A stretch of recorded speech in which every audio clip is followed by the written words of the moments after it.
Here's the big challenge of life. You can have more than you've got because you can become more than you are. That's the challenge. And of course the other side of the coin reads, unless you change how you are, you'll always have what you got.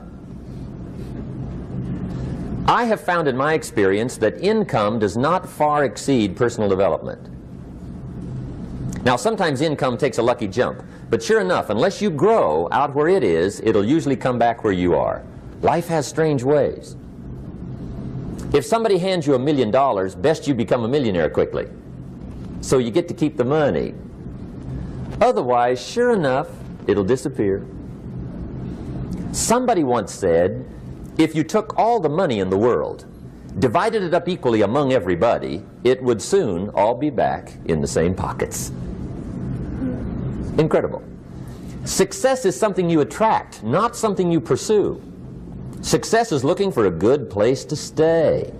So instead of going after it, you work on yourself. Personal development. See, the major question to ask on the job is not what are you getting. The major question to ask on the job is what are you becoming? See, the big question is not what am I getting paid here. The big question is what am I becoming here? Because true happiness is not contained in what you get. Happiness is contained in what you become. So that's our major subject for tonight, personal development. Of all the assignments Mr. Schoaf gave me at age 25, this was probably the most difficult. In fact, I'm still working on this one. I think it's an unending challenge to see what you can become. The next subject is called Basic Laws. And it's good to study the basics. And I call these basics primarily because they come from the Bible. Now, I'm not a theologian or a minister, and that'll be apparent. But Mr. Schoaf taught me that the Bible was a good textbook for ideas and stories and success equations, how to live the better life. I found out that was true. He also taught me that the Bible is as practical as it is spiritual, and I found out that's true. If you look at your bank account and your income and you're not happy, there are several places in the Bible to check to see what the heck's wrong so you can make the changes. And we're going to cover some of those tonight, called basics. Okay. The next subject is my favorite, setting goals. Mr. Schoaf taught me how to set goals. What a favor that was. One morning at breakfast, shortly after I met him, he said, Jim, let me see your current list of goals and let's go over them and talk about them. He said, maybe that's the best way I can help you get a better direction started. And I said, I don't have a list. He said, well, is it out in the car or home somewhere? I said, no, sir. I don't have a list anywhere. He said, well, young man, that's where we got to start. He said, I can tell you right now, if you don't have a list of your goals with you, he said, I can guess your bank balance within a few $100s. Which he did. And that got my attention. I said, you mean my bank balance would change if I had a list of goals? He said, drastically. That day I became a willing student how to set goals. And sure enough, learning how to set goals changed my life. And I often wondered why no one had ever taught me how to set goals up until age 25. I went to high school, but if they offered it, I missed it. I went to college for a year, never heard it. I worked for Sears. Really. And to my knowledge, Sears never taught it. Right? How to set goals. So here I am, age 25, married, my family's starting, I've been to college, I'm working, and I still don't know how to set goals. But fortunately, when I was 25, I met the man who taught me how, and it revolutionized my whole life. Economically, socially, personally, it's incredible. So I want to share with you tonight what Mr. Schoaf shared with me, how to set goals. It can be a life changer. Okay. The next subject is the negative part of the seminar. Life is part negative, so we got to talk about the negative. And this subject is called diseases of attitude. Diseases of attitude. There's a lot of things that can wreck your chances to do well. We live in a rather dangerous world, so you got to be not only wise, you got to be careful. Now, attitude diseases are just as bad as physical diseases, right? High blood pressure, heart trouble. I mean, a lot of things will ace your chances to do well. So you've got to be careful. And attitude diseases are deadly. I mean, they'll destroy all the good things you start. Okay? So we'll go through those attitude diseases, how to spot them, how to look for them, what they are, and the cure. And I'm a pro on these because I've had them all, so I can give you excellent advice on these. Now, the last subject we're going to consider tonight is called the day that turns your life around. The day that turns your life around.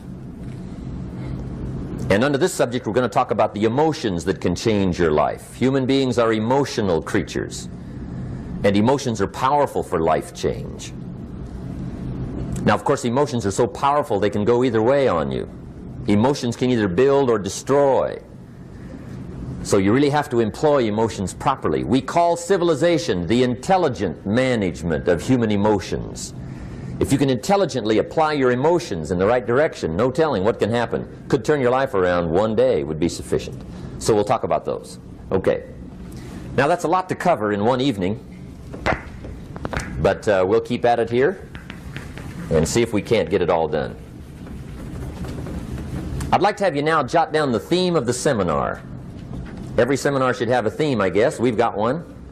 It's on some of our literature if you happen to notice it, but if you didn't, for your notes, here it is. The theme of the seminar goes like this: the major key to your better future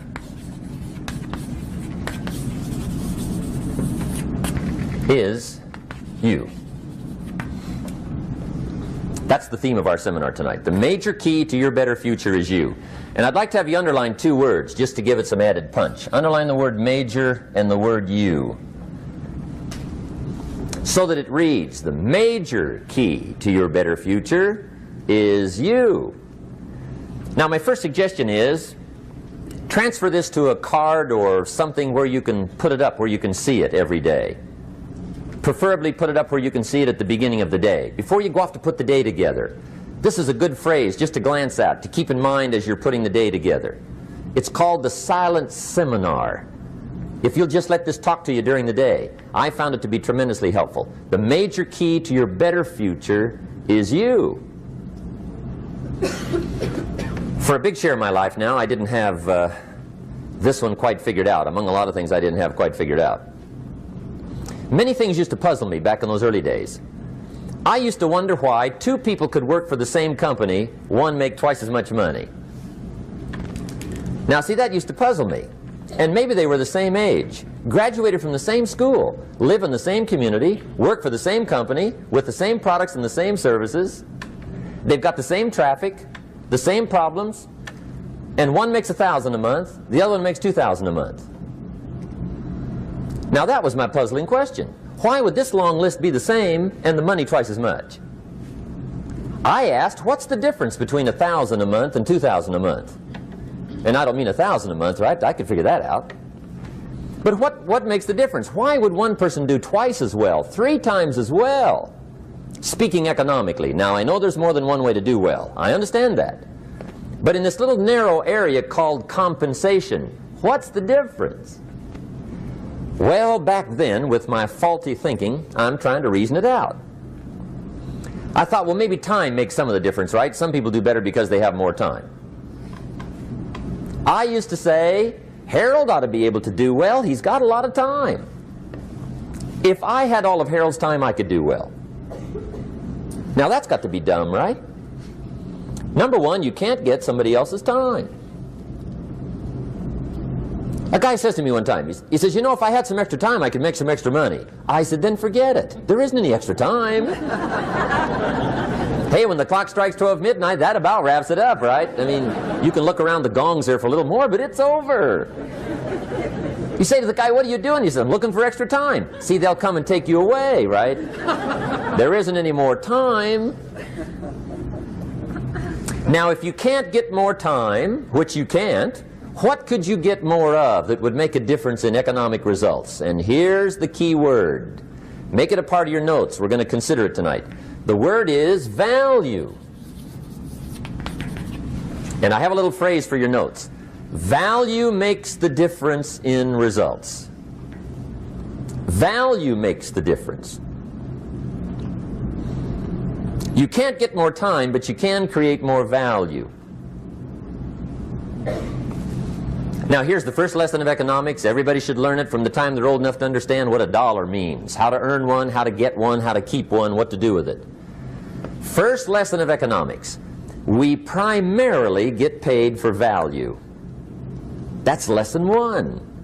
Bringing value to the marketplace, that's how you get paid. You don't get paid for the time. I know it takes time to bring value to the marketplace, but you get paid for the value, not the time. Now, since that's true, here's one of the key questions of the evening. Is it possible to become twice as valuable at the marketplace and make twice as much money in the same time? Could you become 3 times as valuable? Make 3 times as much money in the same time? Is that possible? The answer is yes, if. And it's always if, right? Life is known as the big if. Harry Truman once said, life is iffy. How true. And here's the big if, we're going to consider it tonight. It's possible to do much better at the marketplace if you go to work primarily on yourself. And that's the theme of our seminar tonight. Learning to work primarily on yourself. People have asked me for the last 24 years, how do you develop an above average income? And the answer is, become an above average person. Develop an above average handshake. Some people want to be successful, they don't even work on their handshake. As easy as that would be to start on. They let it slide, they don't understand. Develop an above average smile. Develop an above average excitement. Develop an above average interest in other people. Develop an above average intensity to win. See, that'll change everything. Probably one of the most frustrating experiences in life is looking for an above average job with above average pay without becoming an above average person. It's called frustration.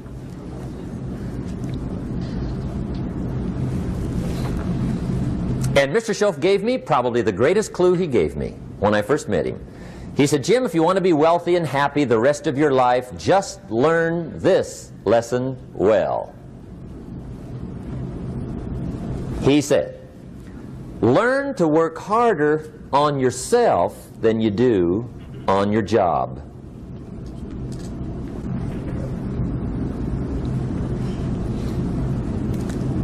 Then Mr. Schoaf gave me probably one of the most important clues among so many things he taught me, but this was in those early days. Mr. Schoaf was very kind, but he was also very abrupt. And he had these interesting questions to ask. I'm giving him a little rundown one day on how things hadn't worked out for me. He said, Mr. Rohn, I've got the answer for you if you will listen carefully. And listen carefully I did that day and for the next 5 years.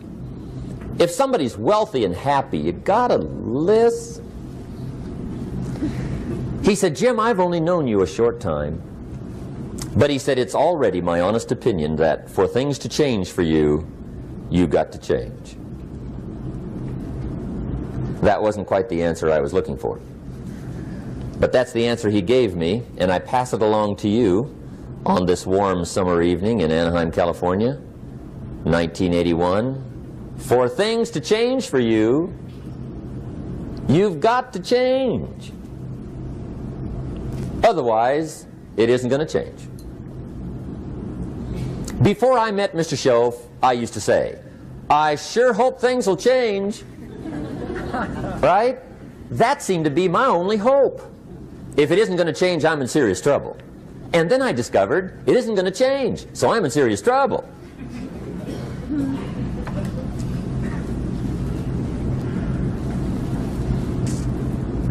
See, I can tell you what the 80s are going to be like. You have dropped into the right place. I did a seminar one time for Standard Oil executives and management in Honolulu. And we're having a conference one day on this big conference table. And one of them said to me, Mr. Rohn, you know some fairly important people halfway around the world. What do you think the 80s are going to be like? I said, gentlemen, I do know the right people. I can tell you. So they all listened very carefully. And I said, gentlemen, based on my wide experience, I can really honestly say to you, in my opinion, in the 80s, it's going to be about like it's always been. Aren't you glad you came? That's inside. I don't pass that around just everywhere. Now, of course, I said that to make a point, but I also said it because it's accurate. It's going to be about like it's always been. It isn't going to change. The tide comes in, and then what? It goes out. For 6,500 years that we know of, recorded history, and probably long before that. So it is not going to change. It gets light, and then what? It turns dark. 6,500 years. See, it's not likely to change. And we're not to be startled by that. And if the sun goes down, the guy says, what's happened, what's happened? It means he hasn't been here long, I guess, right? It always goes down about this time. The guy says, well, I don't like that arrangement. Well, you got to talk to somebody besides me, right? It gets light, then it turns dark. In rotation, the next season after fall is what? Winter. Pray tell, how often does winter follow fall? Every year regularly for the last 6,500 that we know of. See, it is not going to change. Now, some winters are long, and some are short, and some are hard, and some are easy, but they always come right after falls. It isn't going to change. Sometimes you can figure it out, sometimes there's no way to figure it out. Sometimes it goes well, sometimes it gets in a knot. Sometimes it sails along, sometimes it gets in reverse. See, that's not going to change. The last 6,000 years reads like this: opportunity mixed with difficulty. That's how it reads. It isn't going to change. The man says, well, if it isn't going to change, how will my life ever change? Answer, when you change. And whether I'm talking to high school kids or business executives, my message is always the same. And it goes like this: the only way it gets better for you is when you get better.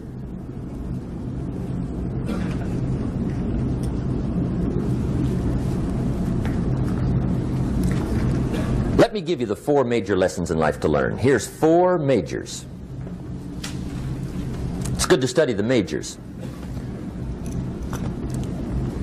In our weekend seminar we teach. Some people don't do well because they major in minor things. You've got to be on the lookout. At the end of every week, end of every month, you've got to check, make sure you're not spending major time on minor things. Okay, we go through that whole series. Majors and minors. Now, let me give you 2 phrases before we get to the 4 majors. This will set it up and you'll see where I'm going. 2 key phrases for your notes. Here's the first one.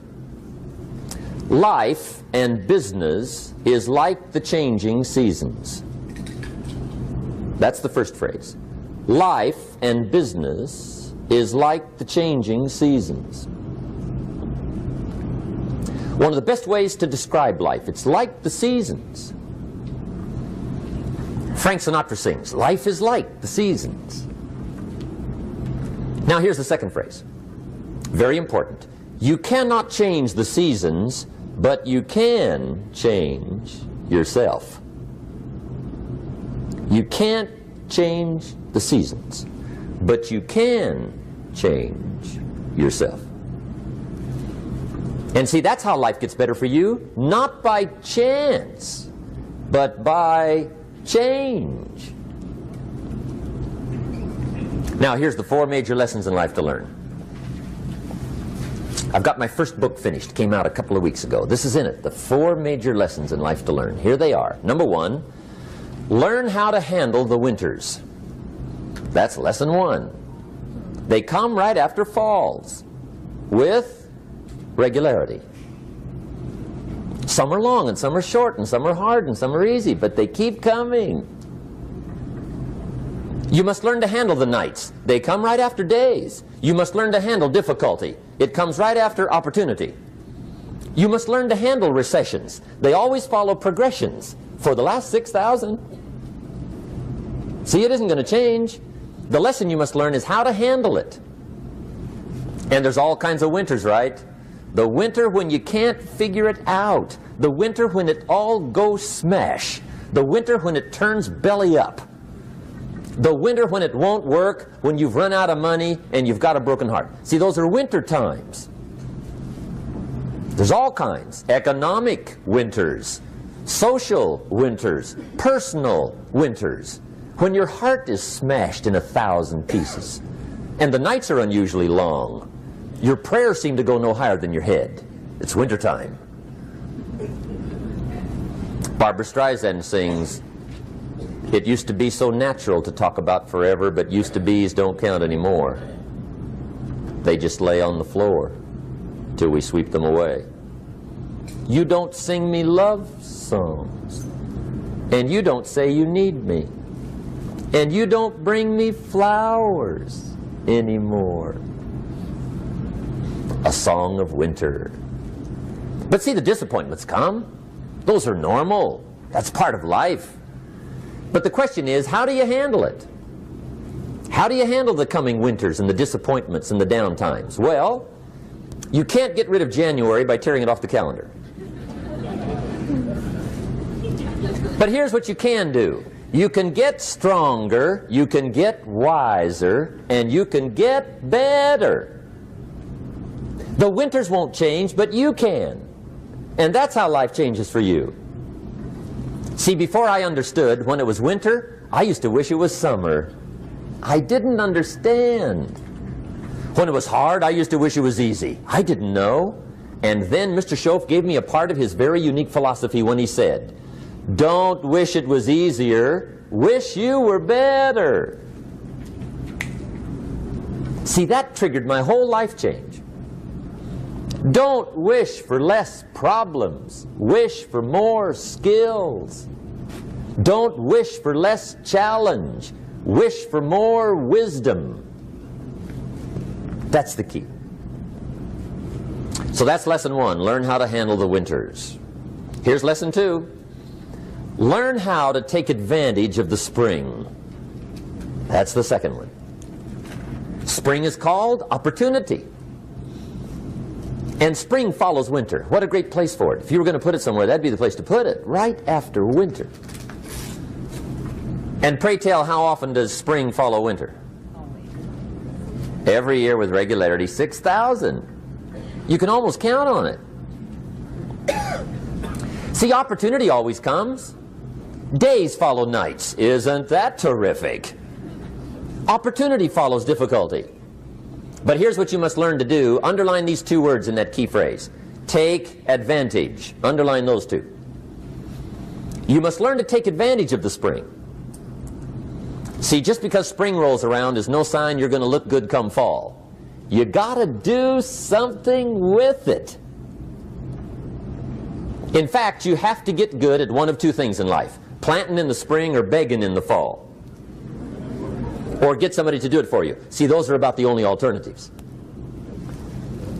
Now here's what else you must do. Take advantage of the springs quickly, because there's only a few. Just a handful of springs have been handed to each of us. They don't come forever. Life is fairly brief. So you got to read every book you can get your hands on what to do with your springs while they're here. And take advantage, they soon run out. The Beatles wrote, "Life is so short." And for John Lennon, it was extra short. But life is brief. Elton John sings, "She lived her life like a candle in the wind." It's brief. So whatever you're going to do with your life, you got to get at it. Don't just let the springs pass. Here's the third major lesson in life to learn. Learn how to protect your crops all summer. You got to take care of what you start. Sure enough, as soon as you've planted your garden in the spring, the busy bugs and the noxious weeds are out to take it. And here's the next bit of truth. They will take it unless you prevent it. And that's the third major skill to learn. You've got to learn to prevent the intruder from taking all the good you start. It's one of the challenges. Here's two key phrases under number 3. First one, all good will be attacked on this planet. Maybe not the next one we get to, but on this one, all good will be attacked. Every garden will be invaded. Not to think so is naive. And here's the second phrase. All values must be defended. Political values, social values, community values, family values, marriage values, friendship values, business values. Every garden must be tended all summer. Third major lesson. Now here's number 4. Fourth major lesson in life to learn. Learn how to reap in the fall without complaint. Learn to reap come harvest time without complaint. Take full responsibility for what happens to you. It's one of the highest forms of human maturity, accepting full responsibility. It's the day you know you've passed from childhood to adulthood, the day you accept full responsibility. And another note, learn to reap in the fall without apology. Without apology if you do well, and without complaint if you don't. That's maturity. I used to have that long list of reasons why I wasn't doing well. To explain. You got to explain, right? Otherwise you're going to look bad. I used to have this funny list called Reasons for Not Looking Good.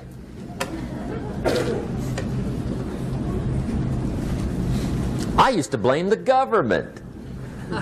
I mean, you can believe that or not. It was at the top of my list. I had a lecture second to none. The government. That was on my list. I used to blame taxes. Look what you got left after they take everything. And they expect you to do well. That was on my list there.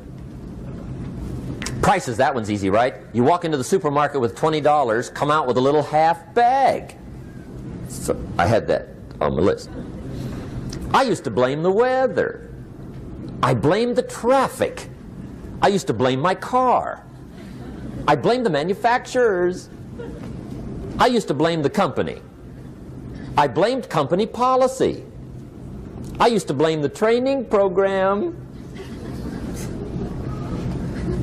I blame my negative relatives. They were always putting me down.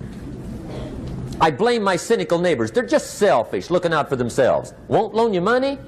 They were on my list.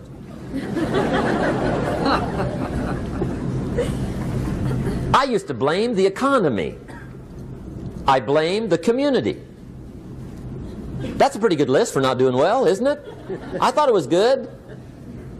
I'll never forget one day, Mr. Schoaf was very kind, but he was also very blunt, and this was no exception. And I'm glad he was blunt. There's a lot of things I'd have missed if he hadn't have been blunt. One day, with sort of a curious look on his face, he said, "Jim, just out of curiosity, tell me, how come you haven't done well up until now?" Excellent question.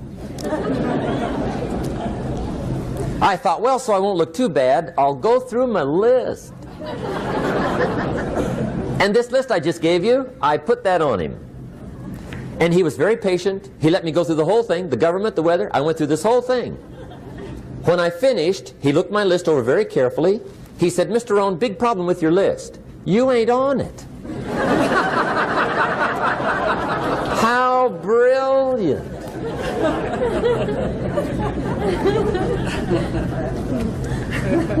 When I went to work for him a few months later, I learned very quickly to tear up my list, reasons for not doing well, and I threw it away. And I got me a fresh piece of paper. And I put one word on it. Me. There's a Black Heritage spiritual that says, "It's not my mother nor my father, nor my brother nor my sister, but it's me, O Lord, standing in the need of prayer." See, I used to blame everything outside. And then let me give you a little philosophy that helped turn my life around. For your notes, here it is. It's not what happens that determines the quality or the quantity of your life. It's not what happens. And the reason is because what happens happens to about everybody. No different. The sun went down on all of us last night. A common event, a happening. And I found out that the same things can happen to two different people. One gets rich and one stays poor. Why is that? It's because it's not what happens, but rather it's what you do that changes everything. So that's a key phrase. It's not what happens, it's what you do. What happens is about the same. You might put that in parentheses here. Same. What people do, that's what's different. Anything can happen, right? Everything can happen. I've heard all the stories. I've been one of the stories. Hey, we could all tell stories all night long, right? Happenings. Anything can happen. Have you heard of Murphy's Laws? Anybody here heard of Murphy's Laws? Okay, most of you have. Murph had these laws. One of them was, if anything can go wrong, it will. That's one of Murphy's laws. He was not one of the great positive speakers of the day. But anyway, it's still true though, right? Anything can go wrong, everything can go wrong. For sure. I've fallen out of the sky so many times. Once to the tune of a couple of million. Devastating. Took me a while to survive that one. Now, it wasn't all that much, but it was all I had. Right? I mean, that's when it's much, right? When it's all you got. If you got 3, 2 go, you got 1 left, you ain't looking that bad. But when it all goes. Has anybody been there when it all went? Anybody? Come on, the rest of you liars. Go ahead. Hey, we've all been there, right? When it all went.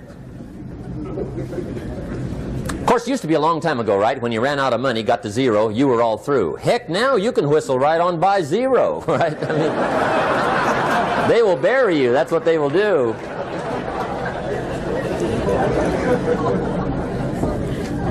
But see, those are the happenings, right? Everything can happen. Anything can happen. But it's not the happenings. It's what you do about it. Somebody says, yeah, but you don't understand the disappointments I've had. Come on. Everybody's had their share. Disappointments are not special gifts reserved for the poor.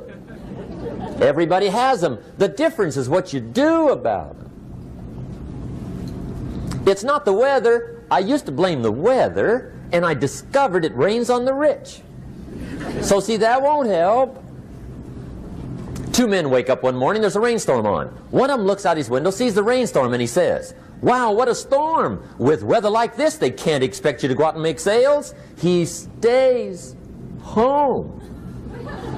Same morning, the other guy looks out his window, sees the same storm, says, wow, what a storm. But he says, you know what, with weather like this, what a great day to go out and make sales. Most everybody will probably be home. Especially the salesman.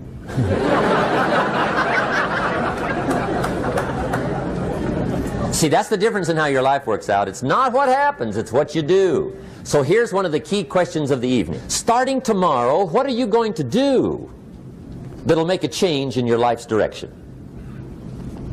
Good question. What are you going to do starting tomorrow that'll make a difference? Now see, if you don't do something starting tomorrow that'll make a difference, guess what? It's gonna be the same. And see, that way you can guess what the next 5 years are going to be like. Look at the last 5. Because the next 5 are going to be like the last 5 unless you, major key, tomorrow, change it all. Or change a little, or change something, or don't change. It's choice time. You can do whatever you want. But it's nice to know any day you wish you can change your whole life. What can you do starting tomorrow that'll make a difference? Good question. What can you do with economic chaos, massive disappointment? What can you do with a broken heart? What can you do when it won't work? Good question. So if I had a word with you tonight, one-on-one, just you and me. I think my personal advice to you would be, this year, 1981, reach down inside of you and come up with some more of those remarkable human gifts. They're there, waiting to be utilized. And then change anything for you you want to change. And I challenge you to do that because you can change. If you don't like how it is for you, change it. If it doesn't suit you, change it. If it doesn't please you, change it. If it isn't enough, change it. And I challenge you to do that because you can change. See, you don't ever have to be the same again after tonight, only by choice. If you don't like your present address, change it. You're not a tree.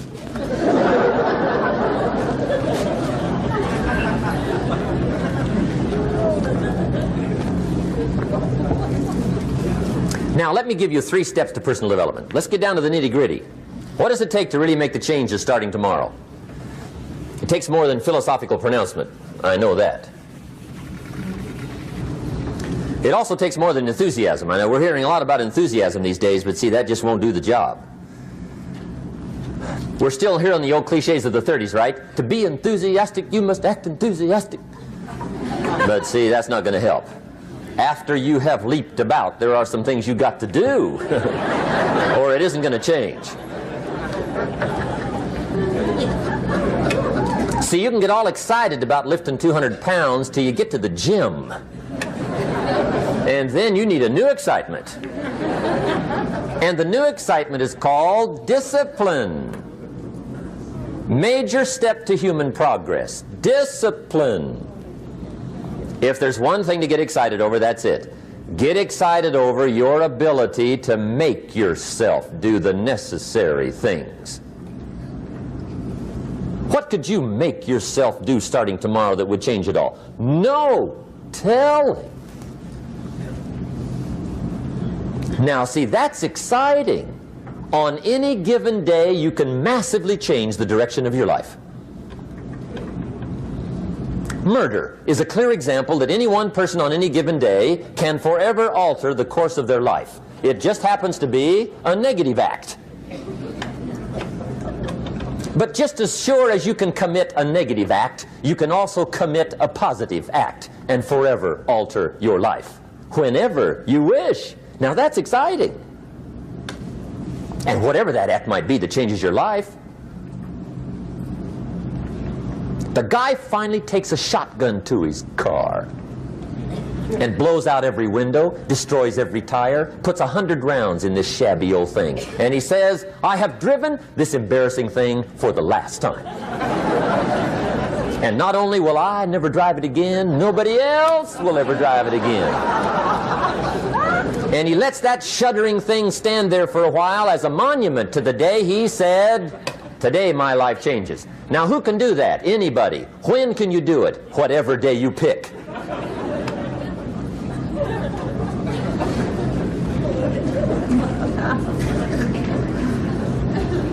Now here's the key to discipline. Start with the little disciplines, get excited over the little disciplines, and get right on those, because those will lead to the big ones.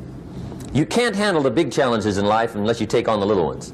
Make a list of all the things you can do, get right on those, discipline yourself for those, both for the results and for the muscle and for the practice, so that when life hands you some big challenges, you'll be ready, you'll have the muscle. But see, if you don't handle the small ones, you can't take care of the big ones. Okay, here's what else it takes for life change. Self-motivation. Key phrase, self-motivation. I don't know why we call it self-motivation. It's really the only kind there is. You've got to motivate yourself. Because I found out you can't change people. They can change themselves, but you can't change them. Lord knows some I've tried. But see, it won't work. People have to change themselves. I learned some of those lessons early. I built a little sales organization way back in those early days. I'm 25. And I had some nice people. I said, I'm going to make these people successful if it kills me. I almost died, right? I mean, you can't do that.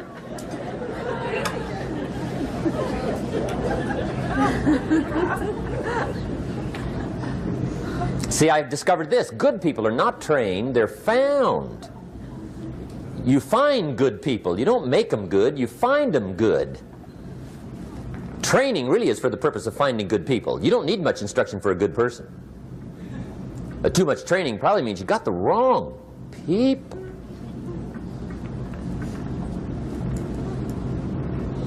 So you got to find the right people. That's the key to getting a good job done. One of the major things we learn in management, lesson 1, don't send your ducks to Eagle School.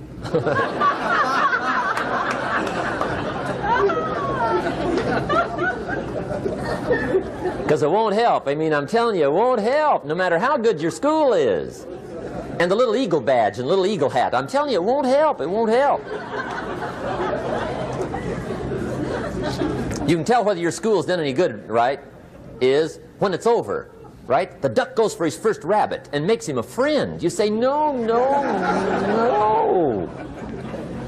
Anyway, so it takes self-motivation to really alter your life.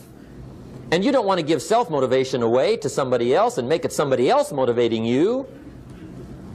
The guy says, boy, if somebody just come by and turn me on. What if they don't show up? Right? See, you got to have a better plan for your life. Okay. Now, if you're excited and you're ready to change, let me give you 3 steps to start life change that can change your life, your personality, your lifestyle, everything can change.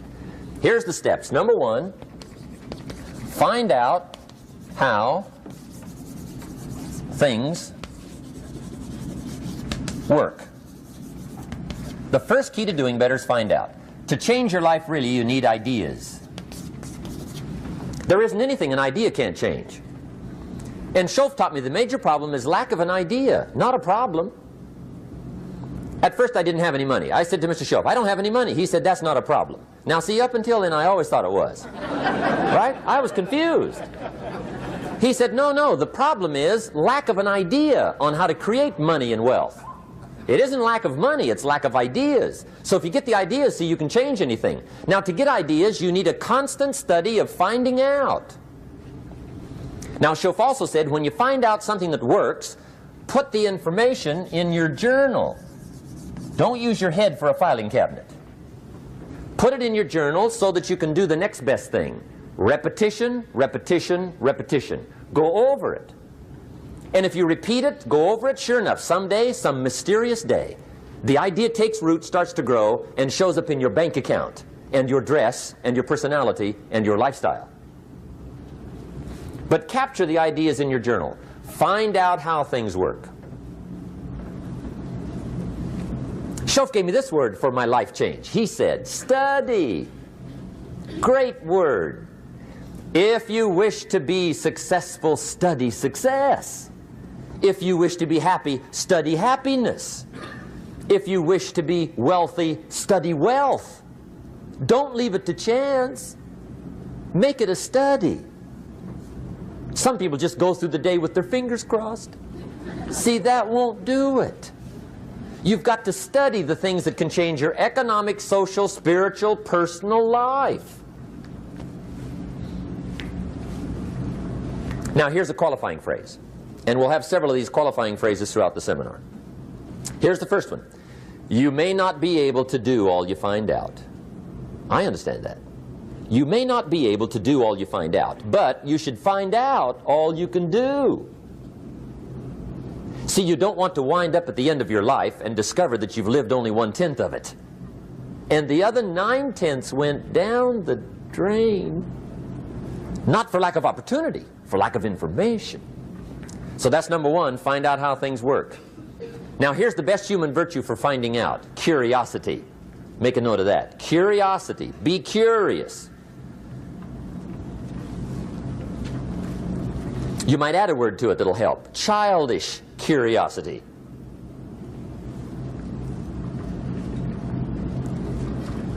What will kids do if they want to know something bad enough? Bug you. That's the phrase. They can ask 1,000 questions. You think they're through? They got another 1,000. They'll drive you to the brink. It's a virtue. when you got to know. Be like a child.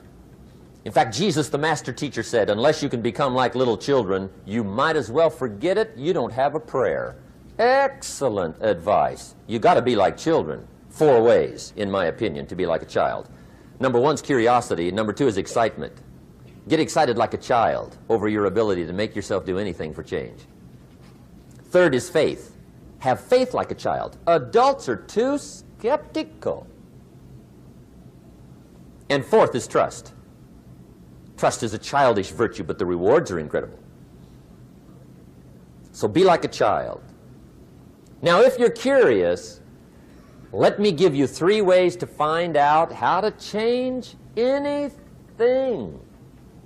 Any life direction, any dimension. Here's 3 ways to find out how to change anything. Number 1 is to read. Become a good reader. All of the successful people I know and work with around the world, they're all good readers. Curiosity drives them to read. They got to know. They just read.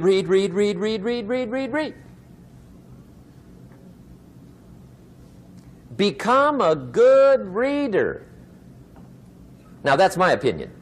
Listen to the other lecturers and listen to me and make up your own mind. Don't be a follower. Be a student. Okay? I say, really, for life change, you got to read. One way to learn is from your own experiences, but another way to learn is from other people's experiences.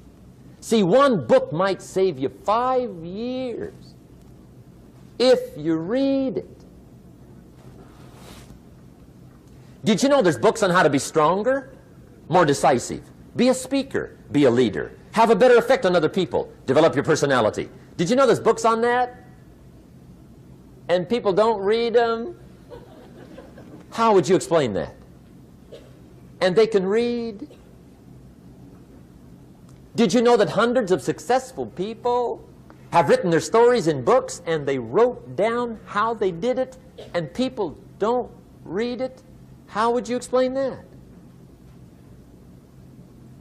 The guy's busy, I guess. You know, you get tied up. The guy says, well, yeah, you work where I work, but the time you struggle home, it's late. You got to eat a bite of supper, watch a little TV, get to bed. You can't sit up half the night reading. And the guy's behind on his car payment. Good worker, hard worker, sincere. But you got to be better than sincere and work hard. Otherwise, at the end of your life, you'll wind up cold, stony broke. You got to be better than a good worker. You got to be a good reader. The whole world is governed by laws. The universe, in fact. Laws. We call it the law of electricity. We call it the law of gravity. There's mathematical laws. There's physical laws. Speed and velocity laws. Agricultural laws. There's all kinds of laws.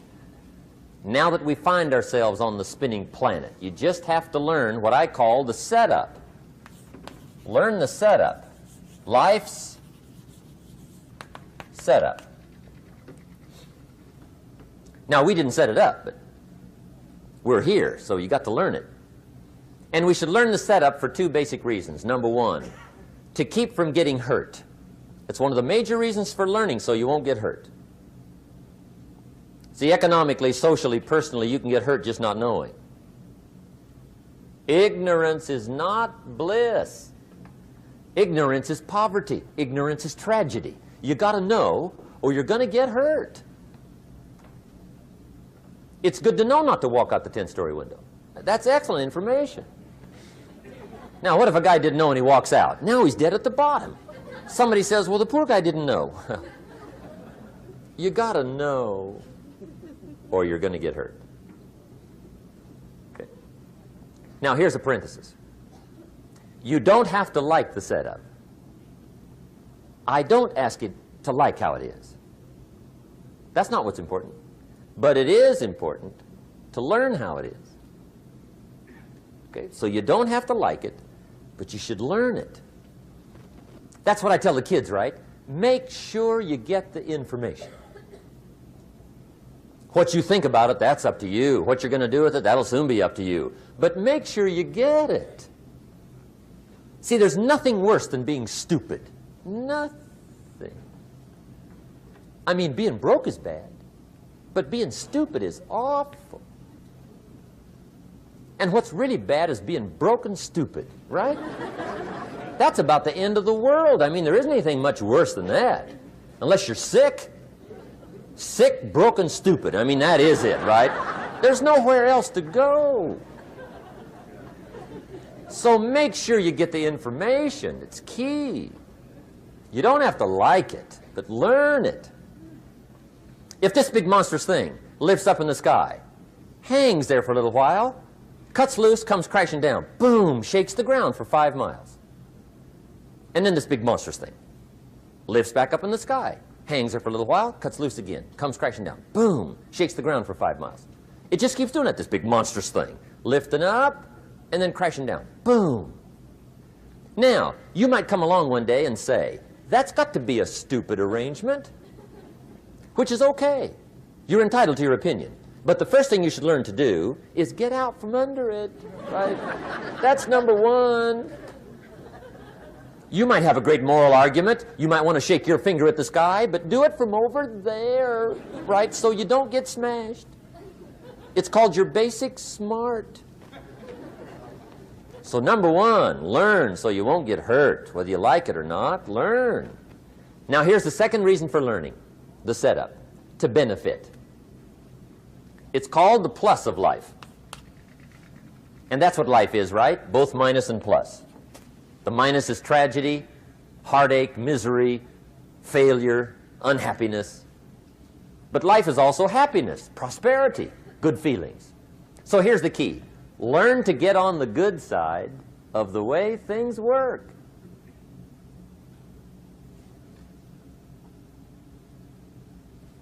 Now, here's 2 of the basic laws, and we'll take our break. Shof taught me these. They come from the Bible. Now, again, I'm an amateur, okay? When it comes to the Bible, I'm not a pro. So you'll sort of have to take my way of putting it. But here they are. The first one is the law of use. The law of use. And it goes something like this. Whatever you don't use, you lose. Lack of use causes loss.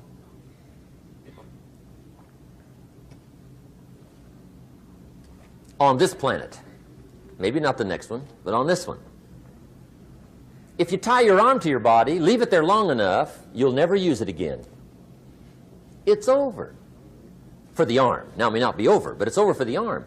The only way to keep the use of this arm is what? Keep using it. If you quit, you lose automatically. They don't bring it up for a vote.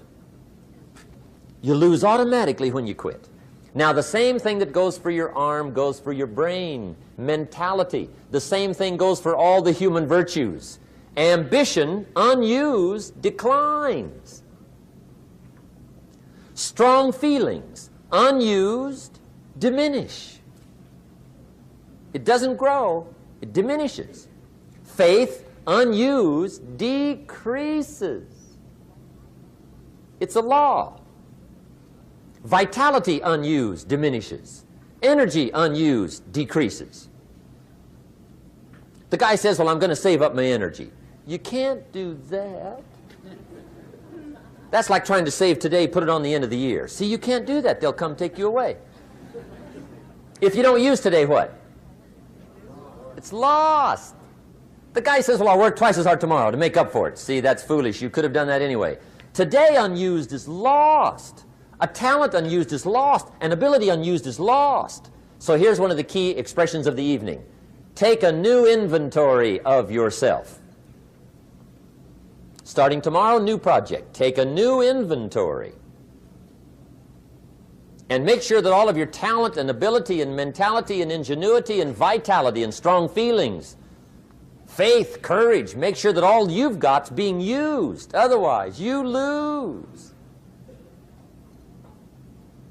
Now, one of the best illustrations of the law of use is a Bible story called the Parable of the Talents.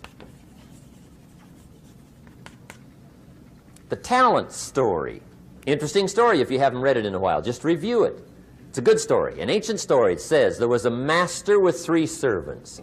He got them together one day and he said to the 3, I've got these talents. And in those ancient days, a talent was a measure of gold.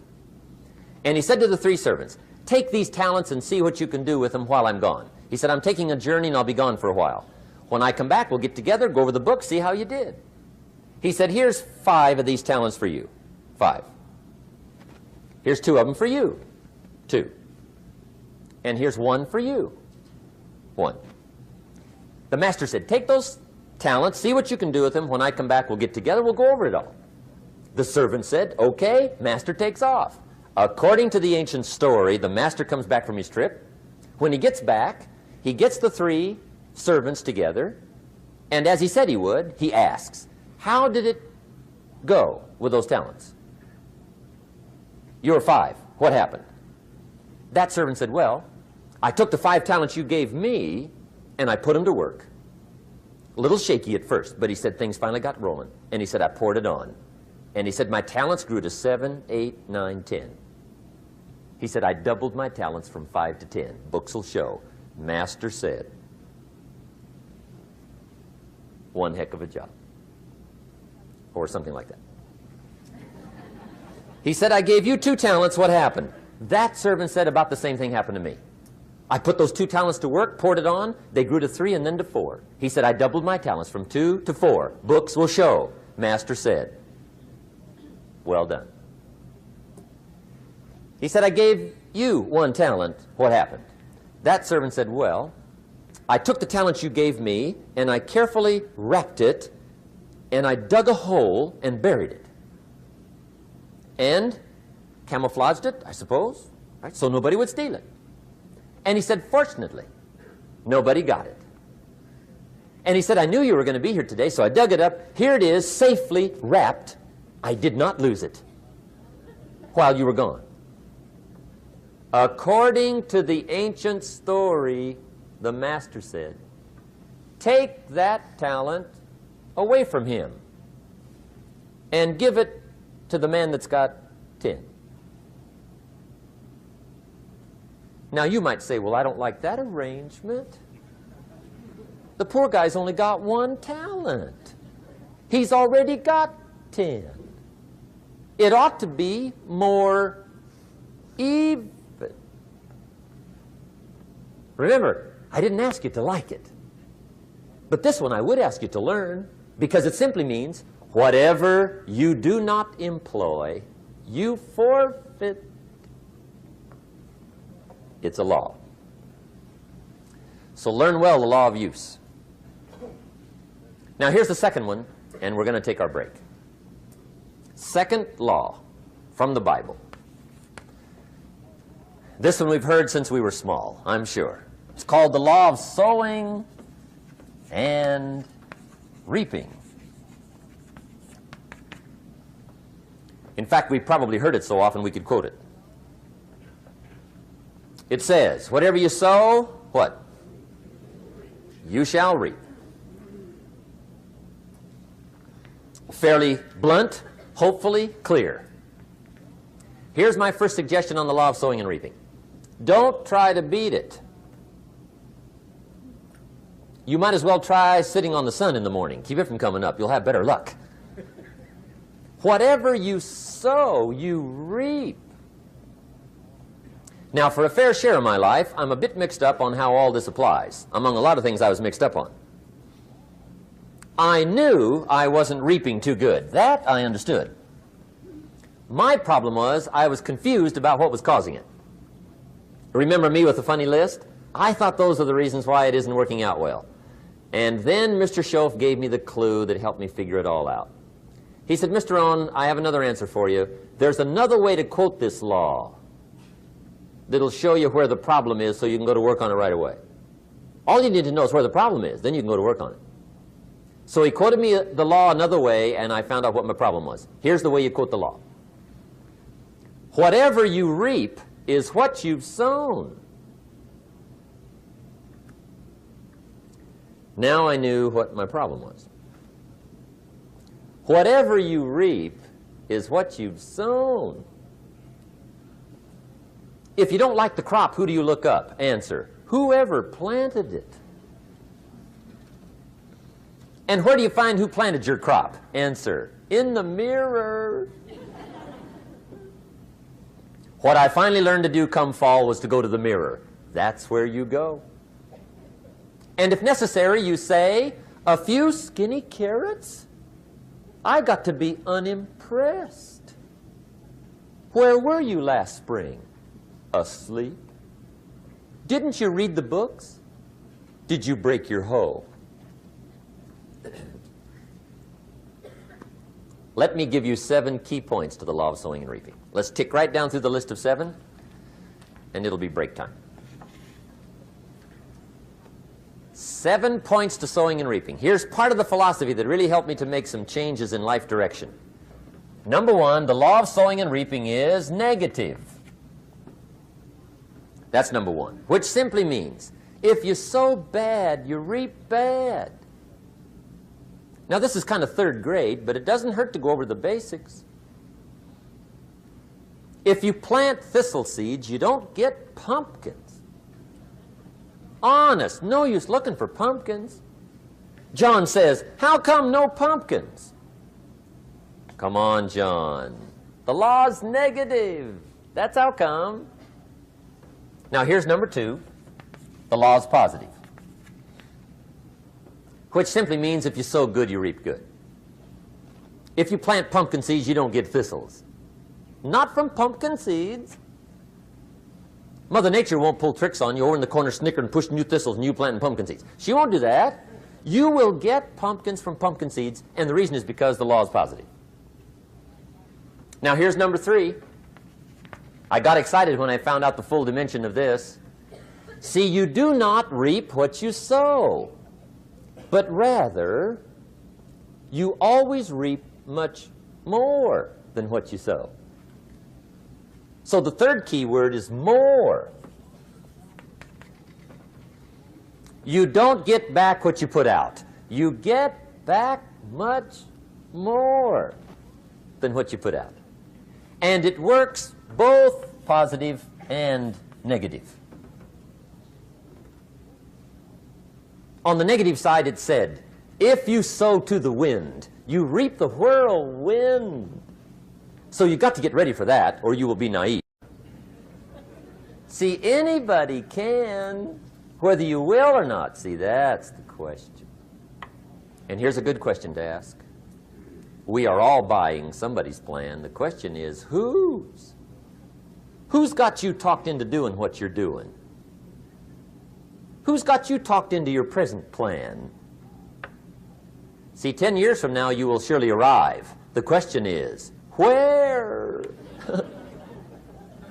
But see, anybody, if you want to, can go searching for a good plan, pick it, and start working it. And sure enough, as the time passes, as it surely will 5 years from now, 10 years from now, then you'll be winding up wearing what you want to wear, driving what you want to drive, living where you want to live, become what you want to become. But now's the time to fix the next 10 years. And who can? Anybody. Here's number 6. The 6th key to sowing and reaping. This is leveling with you now, as we promised to do. There's one thing better than the truth, and that's the whole truth. And here's part of the whole truth of the law of sowing and reaping. Number 6 is, you could lose. There are times when you just lose, no matter what you do. It's that kind of planet. You reap what you sow, yes, but... What does that mean, yes, but? Well, the farmer plants his crop in the spring, takes care of it all summer, loves his family, works 10, 12 hours a day, 6, 7 days a week, is an honorable man. Come fall, he's got a beautiful crop, and he deserves every bit of it. But the day before he sends the combines into the field, a hailstorm comes along and beats it all in the ground, which means you lose. Somebody says, well, what did he do wrong? Answer, nothing. It's just that kind of planet. Sometimes it's going to hail on your crop and rain on your parade, so you got to get ready for that or you will be naive. That's just part of the life arrangement. And don't press me why. I was not in on some of the original decisions here, so I don't know how it got set up. But there's just times, sometimes you lose. That's part of life. But now here's number 7. The 7th key to sowing and reaping. And it goes like this. It's just another way to quote the same law. And it goes like this. If you don't sow, that's just another way to quote the law. If you don't sow, what? You don't reap. You don't even have a chance.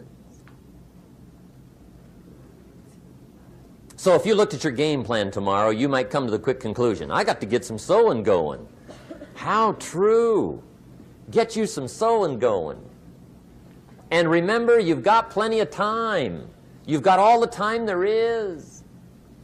Some people spend enough TV time to make a fortune. The latest article on television watching in this country, according to the latest article, the average television is on in this country in every household 7 hours a day, called the Big 7. I asked a guy one time what his TV cost. He said about $450. I said, you forgot to look at the price tag. He said, what do you mean? I knew he was a TV watcher. I said, that television costs you, in my opinion, at least $12,000 a year. To watch it, not to own it. Owning it's cheap. Watching it is what's expensive. And I said, hey, $12,000 a year is too much to pay to watch TV. That's too much. Pay a little, but not $12,000. And he's the guy that said, I hope pay TV never comes.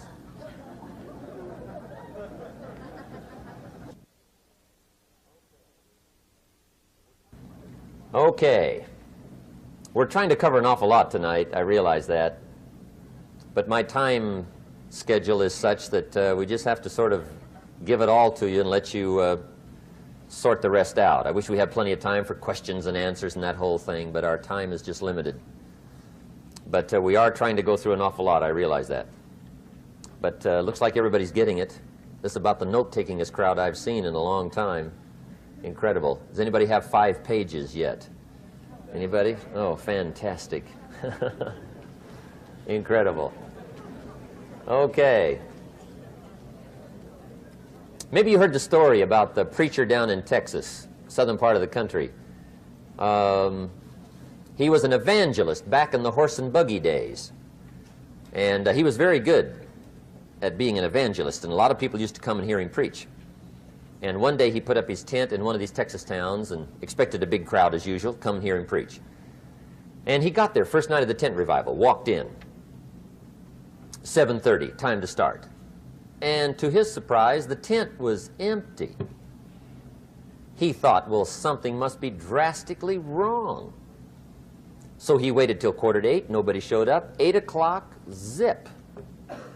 Finally, 8:15, one lone cowboy wandered up on his horse, tied his horse up outside, came in, sat down on the front bench, right, waiting for something to happen. The preacher thought, well, at least I better go down and talk to the cowboy. So he walks down, talks to the cowboy, and he says, Cowboy, I'm the preacher. And he said, I don't know what to tell you. Something's gone wrong. He said, this tent was supposed to be full of people. He said, I'm embarrassed. He said, you're the only one that showed up. And he said, I really don't know what to do.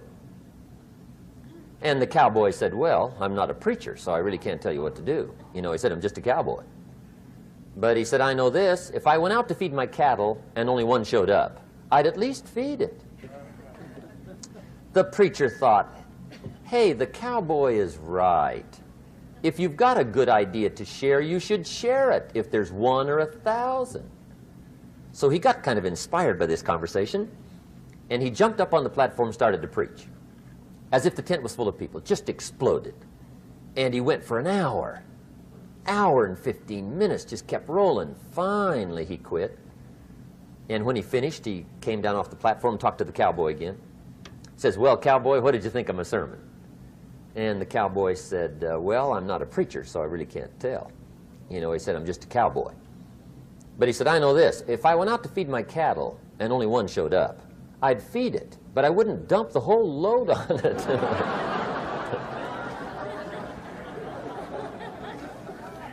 So anyway,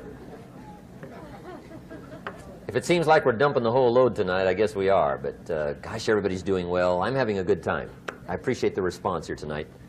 Okay, the next subject is setting goals. Let me show you what turned my life every way but loose. Mr. Shoaf dropped this idea on me, changed me completely.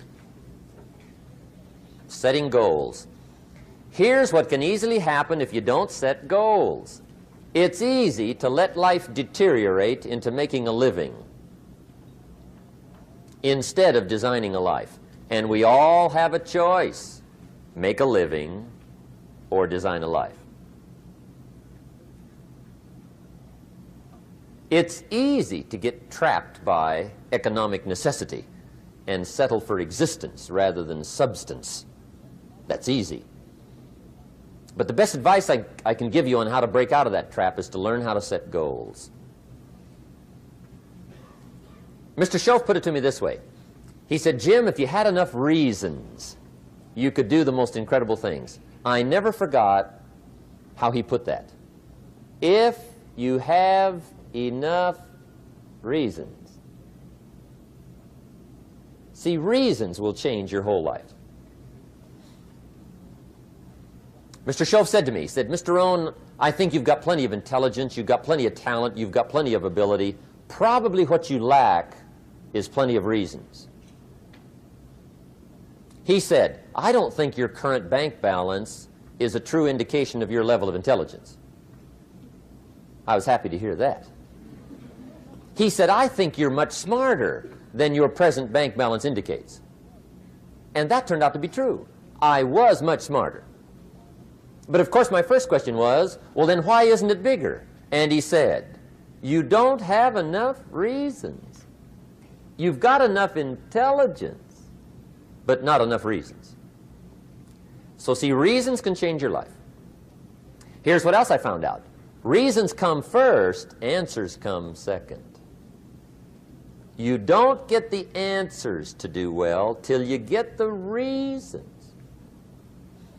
Life has a mysterious way of hanging on to all the answers and only gives them up to the people that are inspired by reasons. So reasons make the difference in how your life works out. Now, what are some of the reasons for doing well? Let's go through a quick list called Reasons for Doing Well.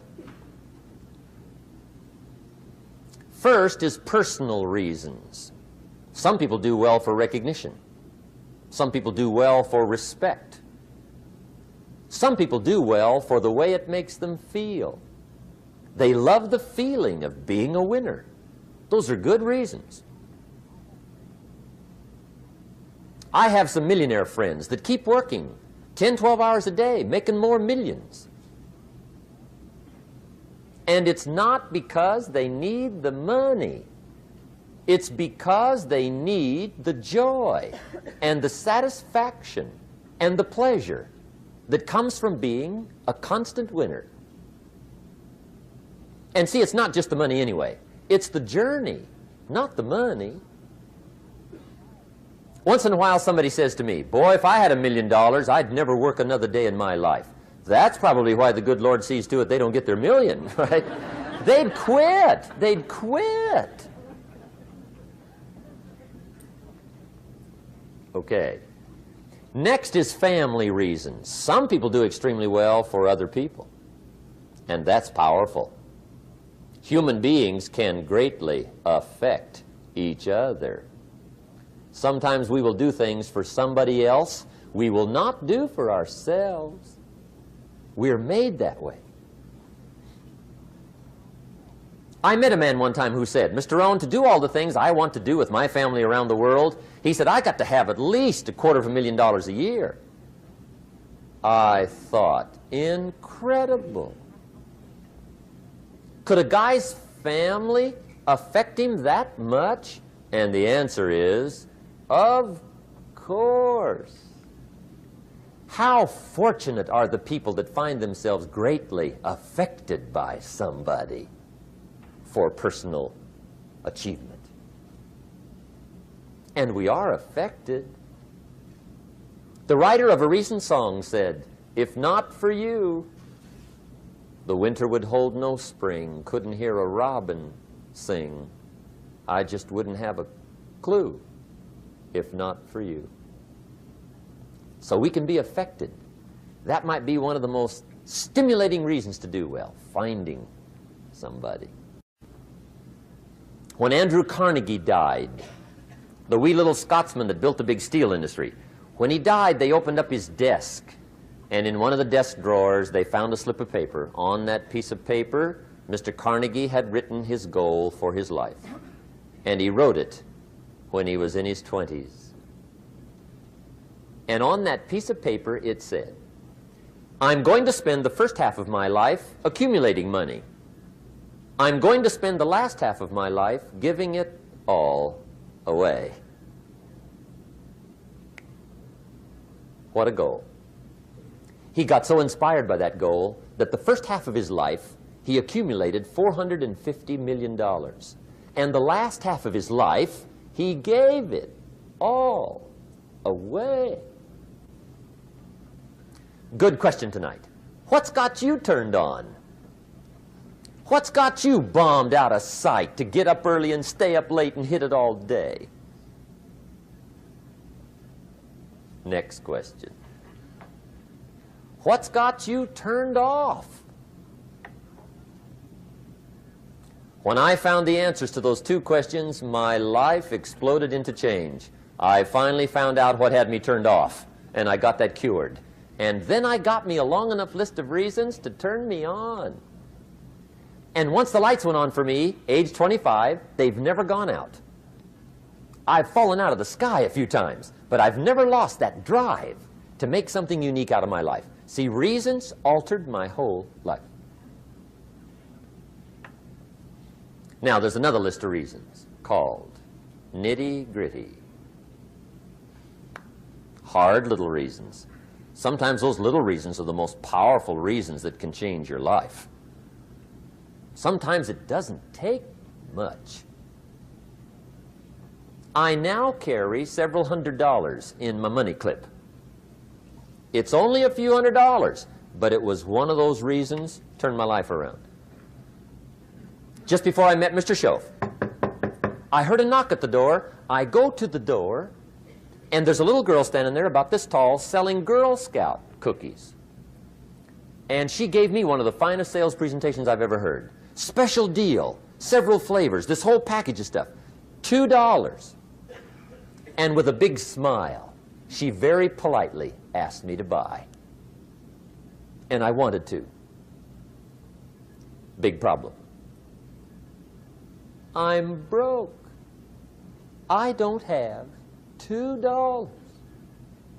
And to this day, I can remember the pain and the embarrassment. I'm a father. I'm a husband. I've been to college. I'm working. I'm 25. I don't have $2. And I didn't want to tell her that for some reason. So I did what I thought was next best. I lied to her. I said, "Hey, look, I've already bought lots of Girl Scout cookies. I've still got plenty stacked in the house," which was not true. But it seemed to get me off the hook for the moment.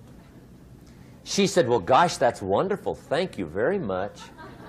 And she went away. When she left, I closed the door, and that was the day I said to myself, I don't want to live like this anymore.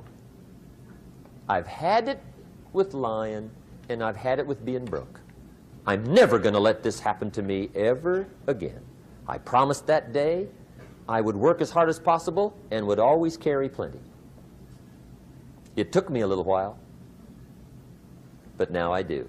It was one of those reasons. And I guess I carry plenty for two reasons. One is the way it makes me feel, but also in case I bump into another Girl Scout selling cookies. Right? I'm ready.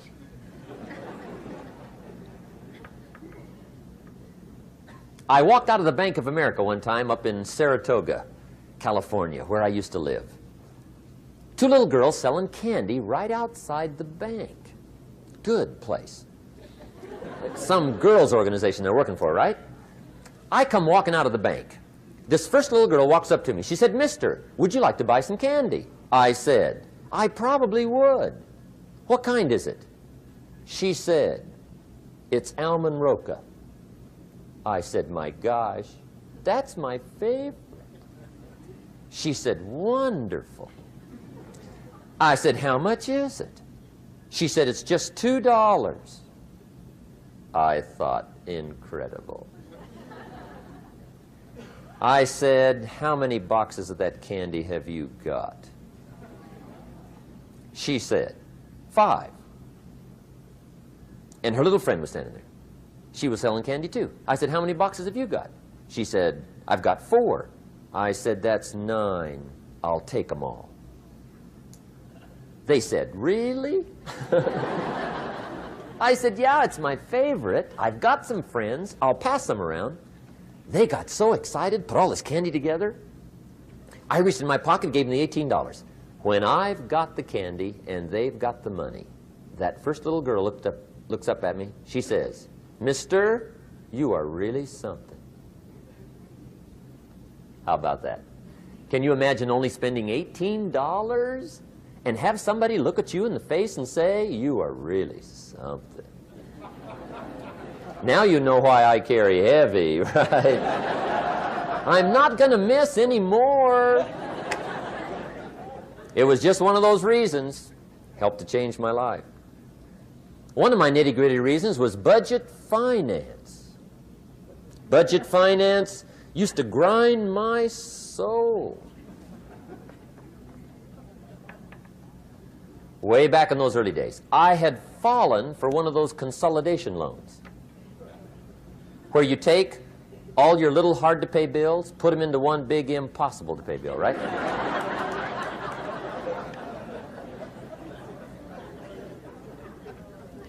I would get 4 or 5 payments behind. This one guy used to call me day and night. I don't think they're allowed to do that anymore. Harassed me.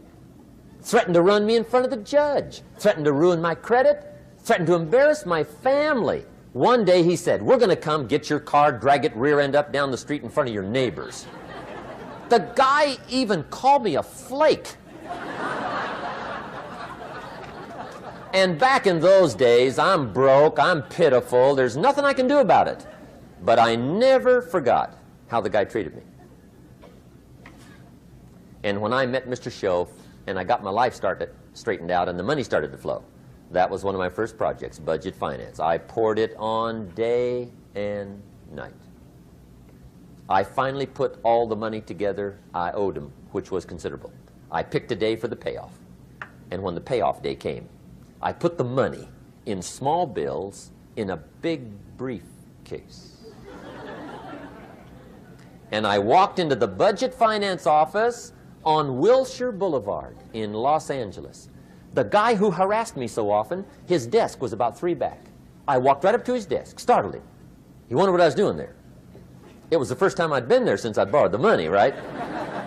Without saying a word, I opened up this briefcase, dumped this pile of money all over his desk. I said, "Count it. It's all there. I will never be back." And I turned around and stormed out. Now, that might not be noble, but if you haven't tried it, you've got to one time.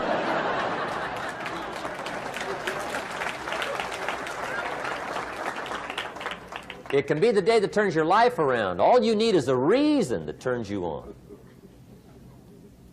One of my dear friends, Robert Depew, Bobby used to be a school teacher in Lindsay, olive capital of the world.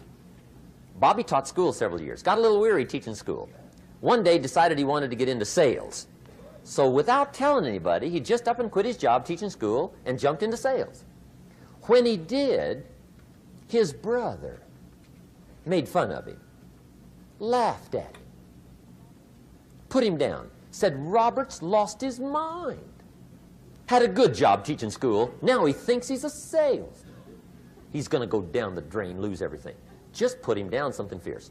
Bobby said, the way my brother acted when I got into sales, he said, that made me so mad. I decided to get rich. And my question for you tonight is it possible to get that mad? Of course. Wealth is not a matter of intelligence. It's a matter of inspiration. Today, Robert happens to be one of my millionaire friends. Bobby's rich.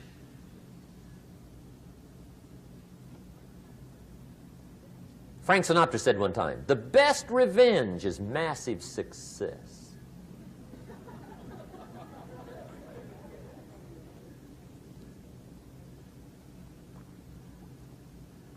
Hey, get you a long enough list of reasons so that after tonight you never lack for inspiration. You might not have all the answers right away, but you can get the answers if you can get the reasons. Now, let me give you a little simple formula for goal setting. Okay? We take 2.5 hours on the weekend for the whole 10-year plan. We don't have time for that tonight. But let me get you started with a little simple formula Mr. Schoaf gave me. And maybe this will be helpful. First of all, I've divided goals into two parts. First is long range. Long range goals. That's your dreams. Your dreams for the next 3, 5, 10, 20, 30, 40 years. Actually, the rest of your life. Your dreams. You've got to keep dreaming. Ronald Reagan, president, said to the joint session of Congress a few weeks ago, the Republic is a dream. And if we don't keep dreaming, we will lose the Republic. Your better future is a dream for yourself and for your family. Where do you want to go? What do you want to do? What do you want to be? What do you want to see? You've got to dream dreams. There's a Bible phrase that says, without dreams and visions, people perish.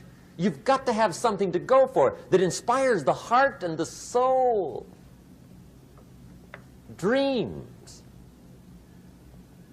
From the children of Sanchez, it says, take the crumbs from starving soldiers, they won't die.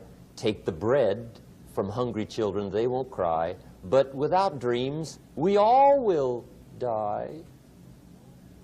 You've got to dream. Don't lose your dreams for yourself, for your future, for your family. The dreams of love and enterprise and travel and doing things, becoming something unique on your journey here. Don't lose your dreams. Do some dreaming. That's long-range goals. You've got to have those. So that's number one. Here's the second part of goals, short range.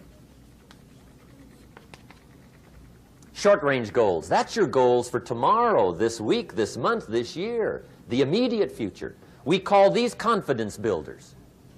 Because if you set up something short-range, go for it, get it, latch onto it, work hard, accomplish it. That starts building your strong feelings to go for your dreams. Now, I've divided goals into 3 categories. Here they are. Number 1 is economic. That's your goals for money, income, business, profits, production. Economics. Make sure you've got your economics well planned. Economics plays a major role in everybody's life. Economics is major, which means it ought to be meticulously well planned for tomorrow, this week, this month, this year, long range. What if you asked somebody tomorrow if you could see their meticulously well-planned list of economic goals? What would they probably say? They'd say, you some kind of a nut? You must be weird. Hey, I found out what success is. Success is doing what the failures won't do. Make sure you've got your economics well planned. It'll put you in the top 5%. One of the key little subjects we talk about on the weekend is the 7 fundamentals for wealth and happiness. And that's one of them, well-planned economics. It's a fundamental if you want to do well. Join the top 5%. Anybody in this room can join the top 5%, if you will. Okay. Now here's the second category of goals, things. Make a list of the things you want. And on my list of things, now I put everything. Little things as well as major things. Doesn't matter how small it is, it goes on my list. I used to just put major things, cars, homes. I don't do that anymore. I now load my list with everything. Everything. And the reason is, part of the fun of having a list is checking it off. That's it. Boy, at the end of the day, if you can go, got it, got it, got it, got it, got it, got it, whatever it is, right? You get into the habit. So load up your list, the things you want. Now, when you check off something major, celebrate. That's an important point to make. Celebrate your achievements. Live it up. Have a party when you reach something you've worked for a while. See, we all grow from two experiences. One is called the pain of losing. The other one is called the joy of winning. We need both of them. Amplify them as much as you can, which also means make losing painful. If you set up something, fooled around, didn't get it, put it on yourself.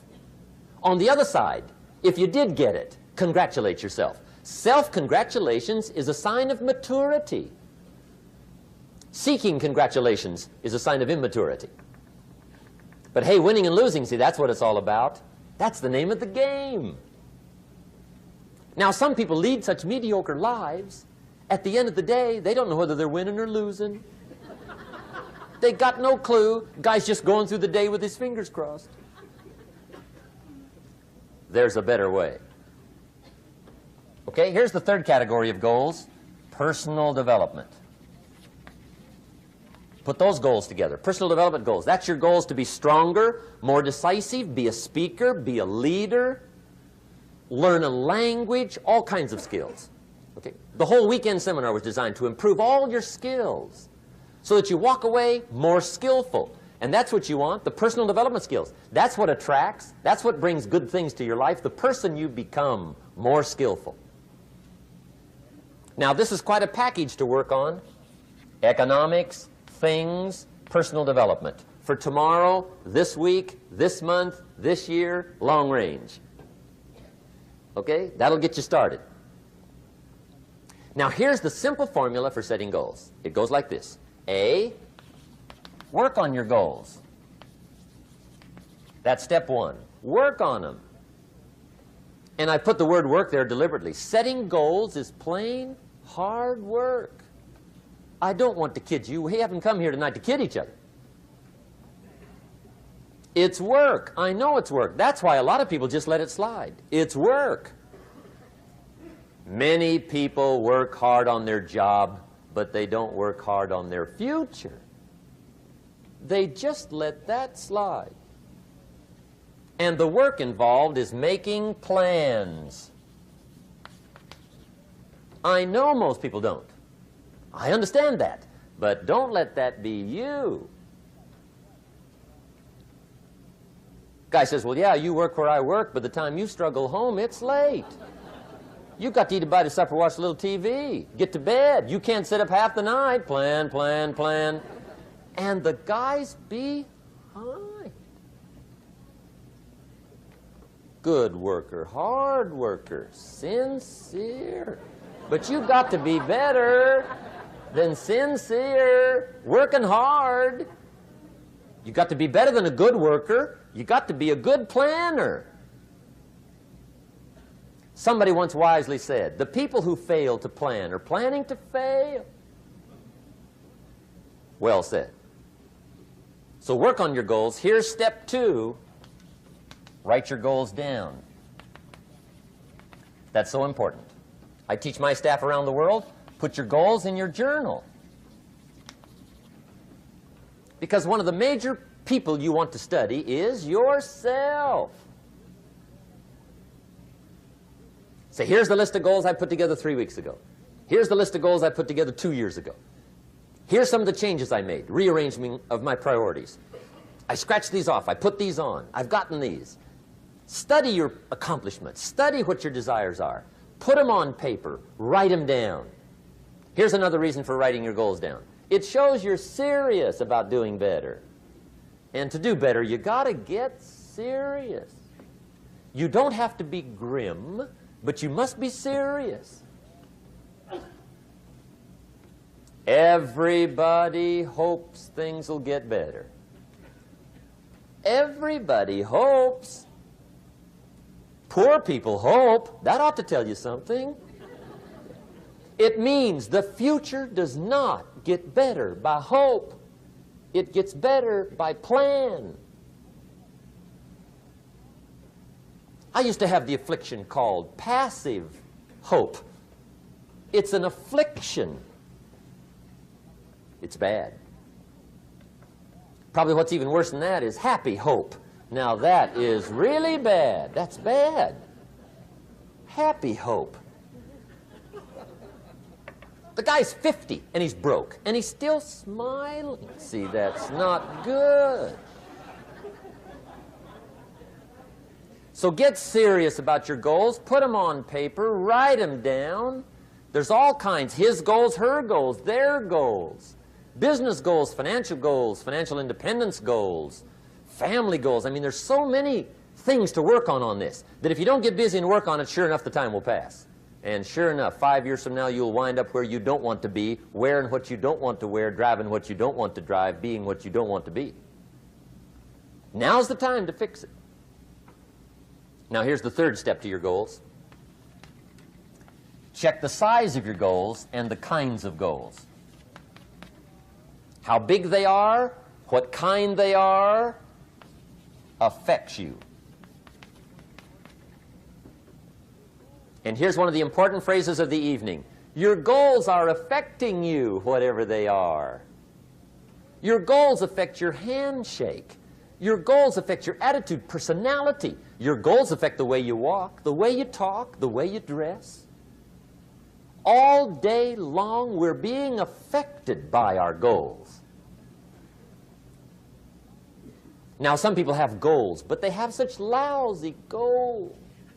The effect is bad. I asked a guy one time, what are your goals for this month? The guy said, look, if I could just scrape up enough money to pay these lousy bills. That was his goal.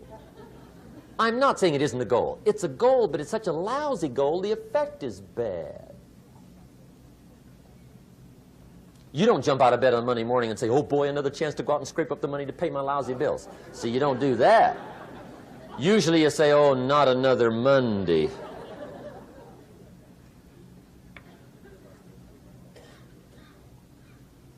And some people have so given up on life, they have joined the thank God it's Friday club. How sad. Surely those are the same people, when life is over for them, will say, thank God it's over. Let me give you a Bible philosophy that teaches how to get whatever you want. That's the title of the next set of notes. How to get whatever you want. From the Bible. Now again, I'm an amateur when it comes to the Bible. I'm not a pro. But this I can quote, and I think that'll be sufficient. How to get whatever you want. Here's what it says if you're ready. It says, ask.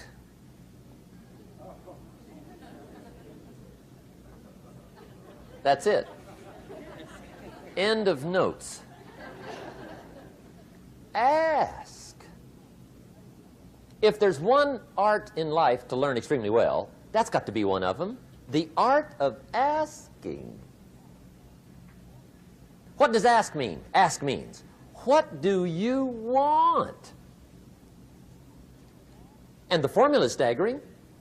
It says ask and what? A guy ought to look into that.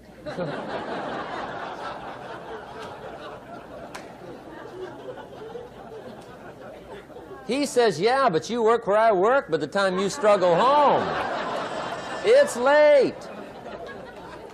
You got to eat a bite of supper, watch a little TV, get to bed. You can't sit up half the night, ask. And the guys behind. See, you've got to be better than a good worker. You've got to be a good asker. Now, let me give you 3 key points on asking and receiving. This can do it. Number 1, asking is the beginning of receiving. Asking starts a unique process, mental and emotional.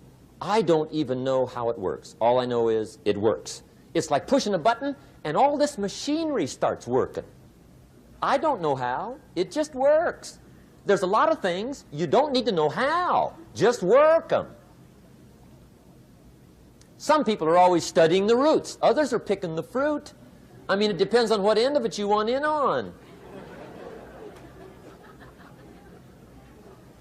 Asking is the beginning of receiving, so start the process. Here's number 2. Receiving is not the problem. Receiving is automatic. Now, if that's true, receiving is not the problem, what's the problem? Failure to ask might be one of your major problems. I don't know. Check it out. The guy says, oh, now I see it.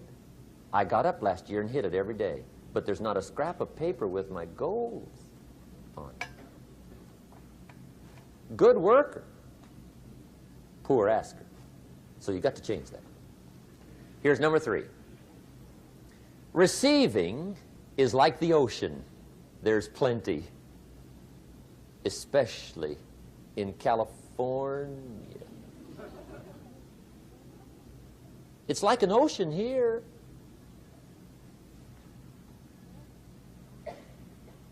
Success is not in short supply. It isn't rationed, and you stepped up to the window and it was all gone. No, no, no. It's like an ocean here. Now, if that's true, what's the problem? Well, some people go to the ocean with a teaspoon.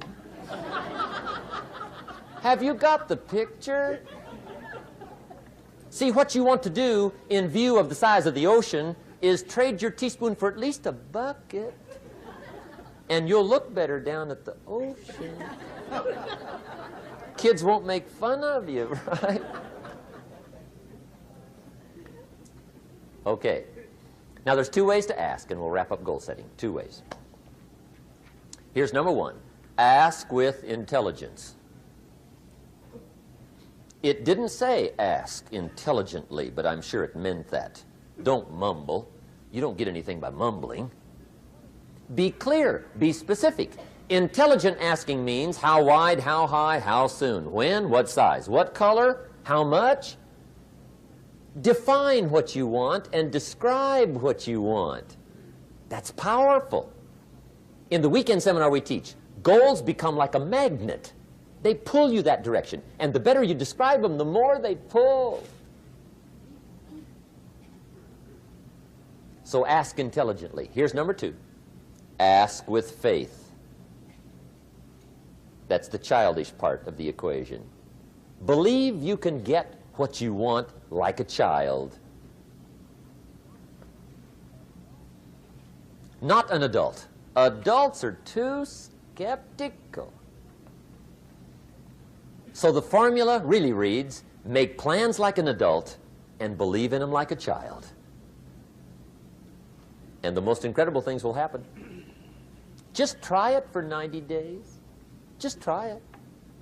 You can always go back to the old ways. Just try it, just 90 days, 90 days.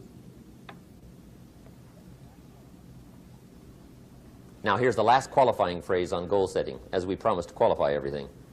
And it simply goes like this. Remember, you won't get everything you want.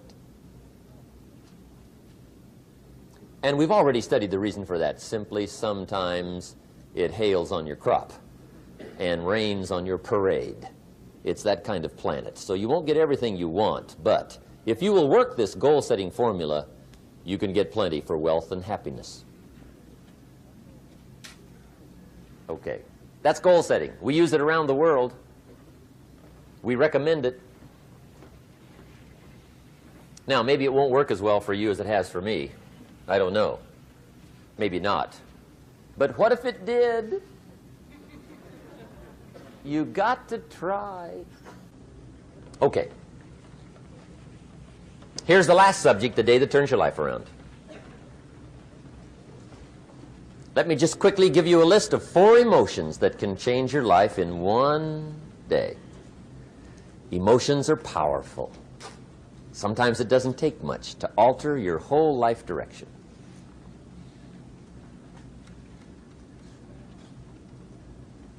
Okay, here they are. Number 1, disgust. Powerful emotion. Disgust says, I have had it.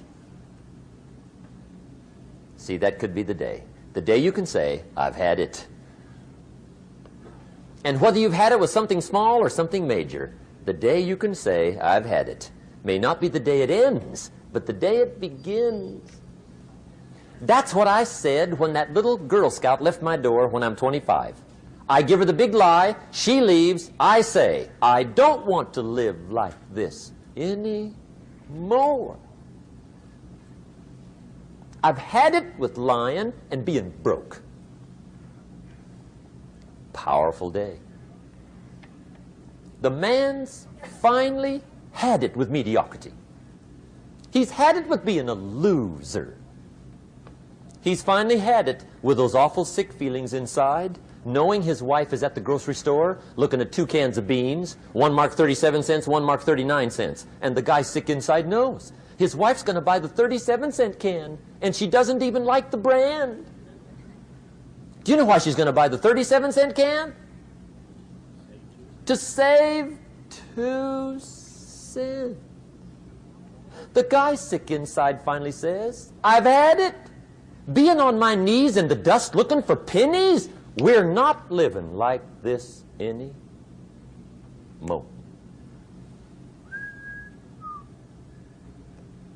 Could be the day that turns your life around. The day you can say, I've had it. He walks into his closet and rips everything in it to shreds and says, I've worn this embarrassing stuff for the last time. And not only will I never wear it again, no one else will ever wear it again. Commit an act that says, I've had it. Powerful. Here's the next one. Decision. And decision-making is powerful. And it's emotional. That's those knots in the pit of your stomach, right? Waking up in the middle of the night in a cold sweat, trying to decide. We sometimes call it inner civil war. What shall I do? Well, for progress, you must decide. The best advice I can give you came from a wealthy friend of mine who said, if it's easy, do it easy. If it's hard, do it hard. Just get it done. If you went home tonight and in the next few days cleaned up a whole list of decisions, that might furnish enough inspiration for the next 10 years.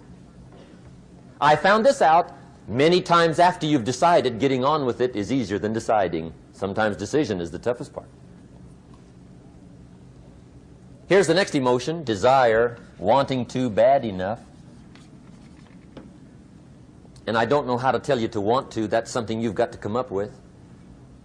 There's 2 things I know about desire. Number 1, it comes from inside, not outside.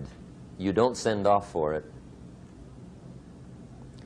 Number 2, I know desire can be triggered by something. Who knows what it might be? Sometimes desire waits and sleeps for something to happen. Maybe it's a book, maybe it's a song, maybe it's a sermon, maybe it's a lecture, a seminar, maybe it's the conversation of a friend, a happening, an event. Who knows? The best advice I can give you is what I give my staff. It goes like this: welcome every human experience. You never know which one is going to turn it all on. Even the bad experiences. Sometimes from the bitterest experience comes the greatest awakening. So let down the barriers, take down the walls. The same wall that keeps out disappointment keeps out happiness. Let life touch you. Don't let it kill you, but let it touch you. Here's the last one. This one's powerful. Resolve. Resolve says, I will. Two of the most powerful words in the language. I will. Benjamin Disraeli once said, nothing can resist a human will that will stake even its existence on the extent of its purpose. Shortly put, I'll do it or die. See, that's powerful. That could be the day that turns your life around. The world has a strange way of stepping aside when somebody says, I'll do it or die. The man says, I will climb the mountain. They've told me it's too high, it's too far, it's too rocky, it's too difficult, it's never been done before, but it's my mountain, I will climb it. Pretty soon you'll see me waving from the top. Or dead on the side, because I ain't coming back.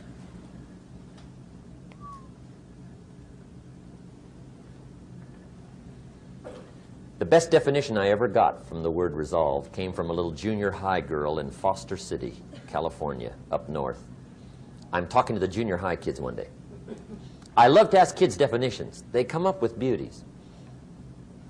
I got to the word resolve and I asked, who can tell me what resolve means? And I got several hands, and they were all pretty good, but the last one was the best. Little girl, about 3 rows back, held up her hand. She said, Mr. Rohn, I think I know what resolve means. I said, darling, what do you think it means?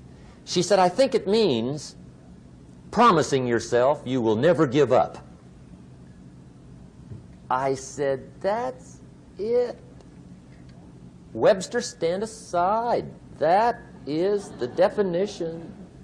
Promise yourself you will never give up. I asked the kids, how long should a baby try to learn how to walk? How long? How long would you give your average baby before you shut him off? How long?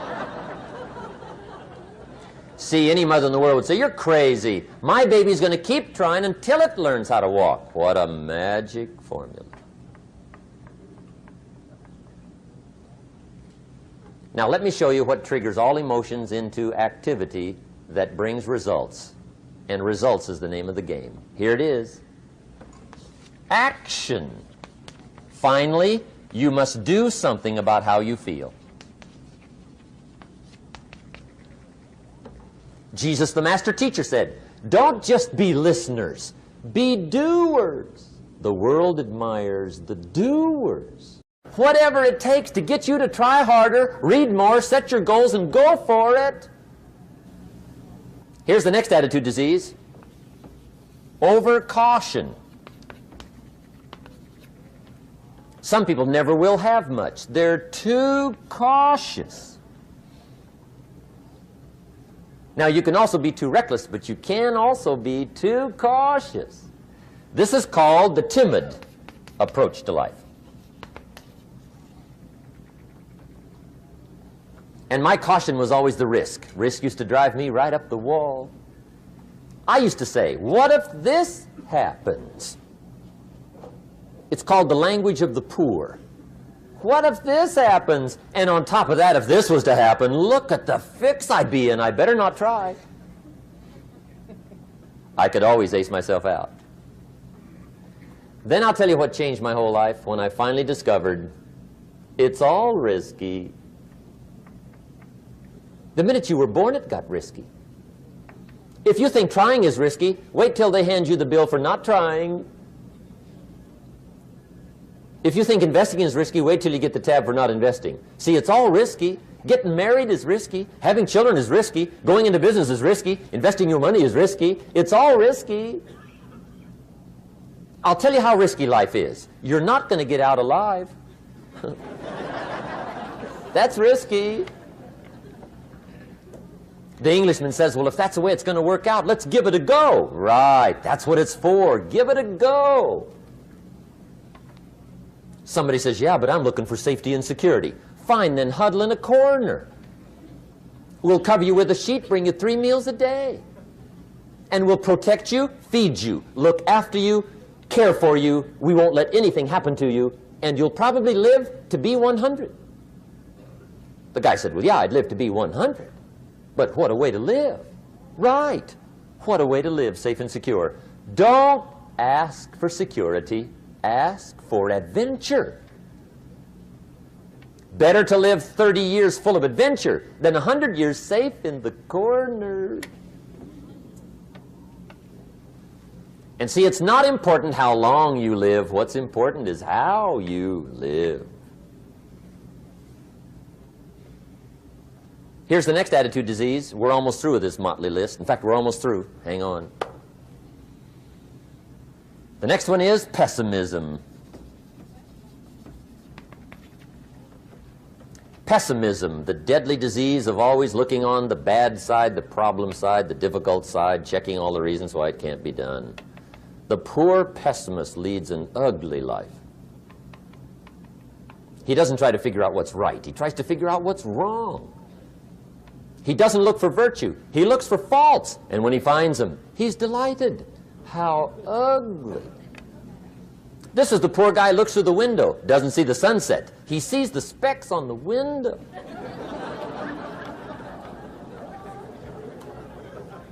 And this is the poor guy, right, who rushes up, takes such leave of his senses. This guy rushes up and he says, I've got 5 good reasons why it won't work. He's so dumb he doesn't know all he needs 1. He's got 5.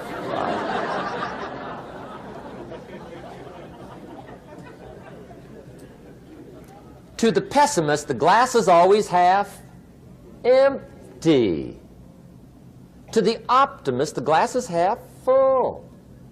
Why would the same measure affect people 2 different ways? Answer, it all depends on how you look at it. Our lives are mostly affected by the way we think things are, not the way they are. The way we think they are affects us most. There's a subject we don't have time to get into tonight called better thinking habits. One of the major things Shove taught me when I met him, he said, poor thinking habits keeps most people poor. Not poor working habits. Most people work hard, but they don't think hard. And Shove taught me that the mind is like a factory, a mental factory. And whatever you think about all day long pours ingredients into this mental factory. And that's what builds the economic, social, financial fabric of your life. He quoted me a Bible phrase that says, as you think, so you become. How awesome. When he talked about poor thinking habits, he had me. I used to start the day reading the morning newspaper. I mean, you can believe that or not. I'd get a cup of coffee and read the paper. I'd load up on wars and riots and murders and stabbings and killings and bank robberies and muggings and car wrecks and tragedies. I'd even read the back pages. I seem to like that stuff for some weird reason. I'd load up on all that, and then I'd start the day. You can imagine the kind of days I used to have. You walk around on your financial knees. They call you economic peewee.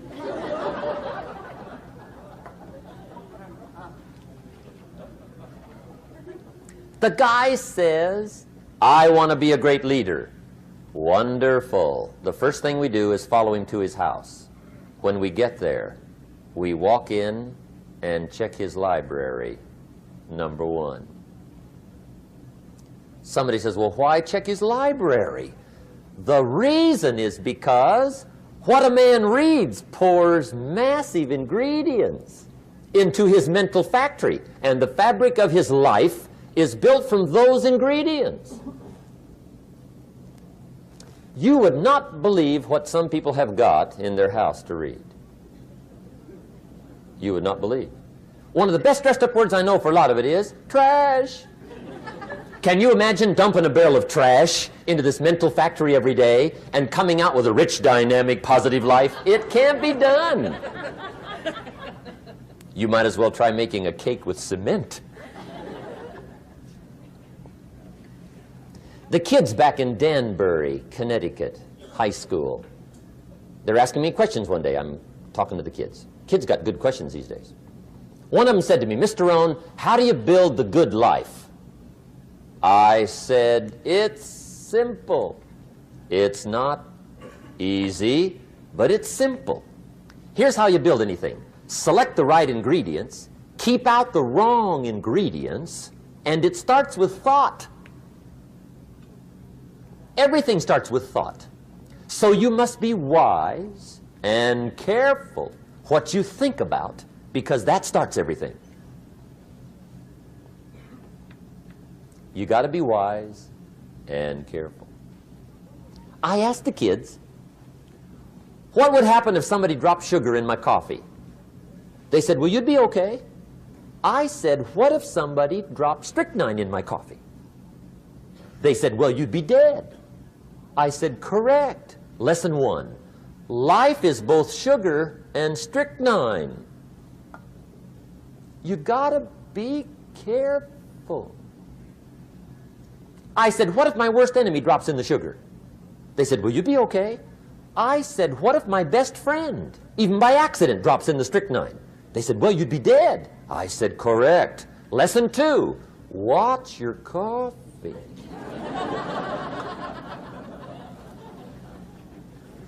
You got to be careful. See, it doesn't matter who hands you the bad stuff. It doesn't matter where you get the bad stuff. It'll still do its damage on your bank account, wherever you get it. Mr. Schoaf gave me one of the greatest phrases when I first met him when he said, Jim, every day stand guard at the door of your mind. How important. Stand guard at the door of your mind. And you decide what goes into your mental factory. Don't let anybody just dump anything they want to in your mental factory, because you've got to live with the results.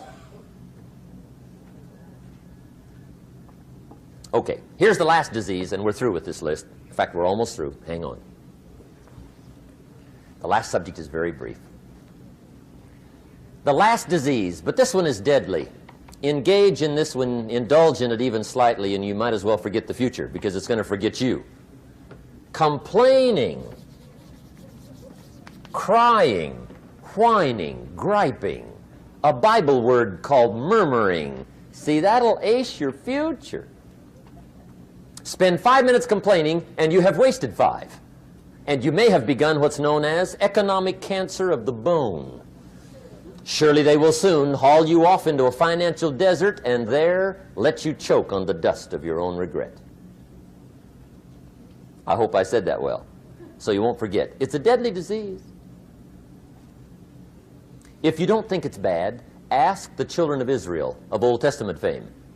Typical of us all, their story just happened to get in the book. Story says, children of Israel were slaves. God performed a series of dazzling miracles and got them out. And now they're heading for the promised land. Remember the story? Heading for the promised land. Tragedy of the story, they never got there. Reason. From day one, they started to complain. They griped about the water. They griped about the weather. They whined and cried and griped about the food. They griped about the leadership. They whined and cried because it was too far, too cold, too hot, too difficult, too miserable. I mean, they whined and cried for years. Finally, God said, I've had it, trip canceled. Or something like that. The story says they died in the desert, never got to the promised land. Which I think means 2 things. Indulge in this long enough, you get your future canceled. And I guess it also means even God himself can only take so much.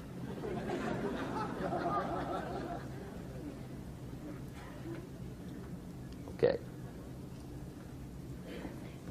Just be on the lookout of the things that can destroy all the good you start. The war is on. And this evening, tomorrow, mentally, personally, socially, economically, you got to make sure you're winning the war. And this is part of it.